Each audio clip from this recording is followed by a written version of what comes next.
Manishma. I'm Jenny, and thanks for watching Doing Life with Jenny. So I received this postcard today in the mail, which prompted today's video.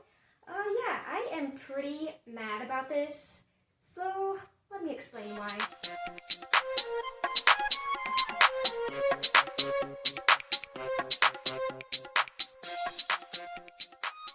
This postcard is to remind me to renew my license plate sticker. Last time I renewed it, I believe it was around $120, maybe $128 at the most. And the time before that, if I also remember correctly, I believe it was around $98. This time, $151. Look at that. $151. So, I just don't understand how things can jump in price so quickly. Like, I know supply, demand, inflation, I understand the basics about that, but the cost of this sticker has gone up significantly year after year. I just had to switch my internet provider because the rates had gone up and up without warning very quickly. I've been at this house for 5 years. I lost track, but I think the water bill has increased about 5 times. Not the usage, just they're increasing the amount per gallon or however they figure that out. Obviously, the price of food and gas fluctuates. I get it. But some of these things are just outrageous.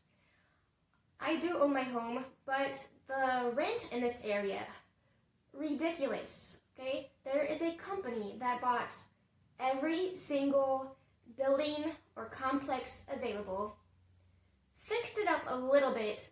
They painted the doors blue, maybe they're new doors. They put some vinyl wood flooring down, maybe some new carpet. And then instead of charging rent that usually around here would be between $500 and $600, they jacked it up to $800 and $900. I live near St. Louis, and let me tell you, you can get a nice apartment downtown for $900. You can get a very nice apartment in lots of good neighborhoods in St. Louis for $800 or $900. I have a good friend that rents a 2-bedroom duplex, very nice, hardwood flooring, vaulted ceilings, and he pays less than $800 a month. It's ridiculous. But the point I'm getting at is these things increase and increase rather quickly, but you know what is not increasing? My paycheck. Now, I know there's a big push to raise minimum wage, and honestly, at one point, I was against that, for the wrong reason, okay? Because I'm thinking, if I went to college, and I went back and I did my master's degree, how is it fair that they're making almost as much as I'm making? But that's not their problem, okay? Those making minimum wage. They deserve to also be able to eat and pay their bills, have gas for their car. The issue is that teachers are ridiculously underpaid. You saw, hopefully, my budget video, living on a teacher's salary. If not, I will put a card here so you can check it out in a minute. But it's not just teachers complaining about the salary.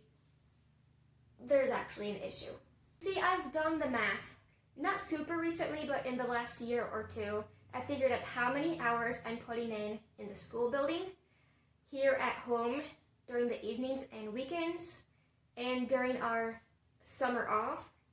And it broke down that I was making about $21 an hour. $21 an hour.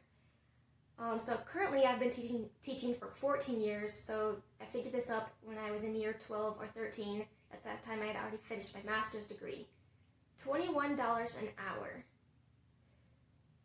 So I guess it was a bit of jealousy. Why should the minimum wage worker earn $15 an hour if I'm only making 21? Again, that's not their problem. The problem is that we're not paying professionals what they are worth. At the previous school I taught at, I was going through a divorce at that time. I'll make a video about that eventually. And I was just honest with the principal. I went in and said, hey, I'm going through a divorce. I'm not going to be able to afford to work here as a single woman. I'm going to be job looking. I'm just giving you a notice. And he was just up in arms.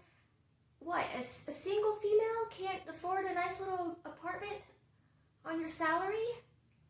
He was just clueless. I mean, is it possible? Yes. But it literally means that one would have to stay home and never be able to go out and enjoy life, not be able to go out to eat. It just wouldn't be worth living for. I know teachers have a reputation of complaining about our salaries, but please understand, it is not that we're trying to make six figures or buy mansions, not at all.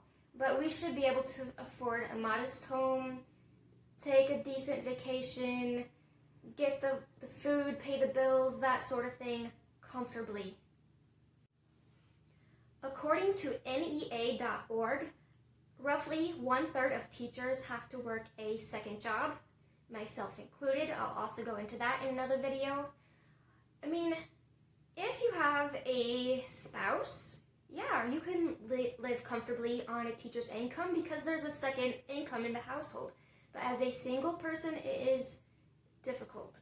Rent keeps increasing, and then with home ownership, you of course have the cost of repairs that pop up here and there. It's just not possible. But anyways, in the comment section, let me know if you can relate, that you just feel like all of the bills are increasing and your salary seems to be stagnant. Thanks for watching, guys. Adios.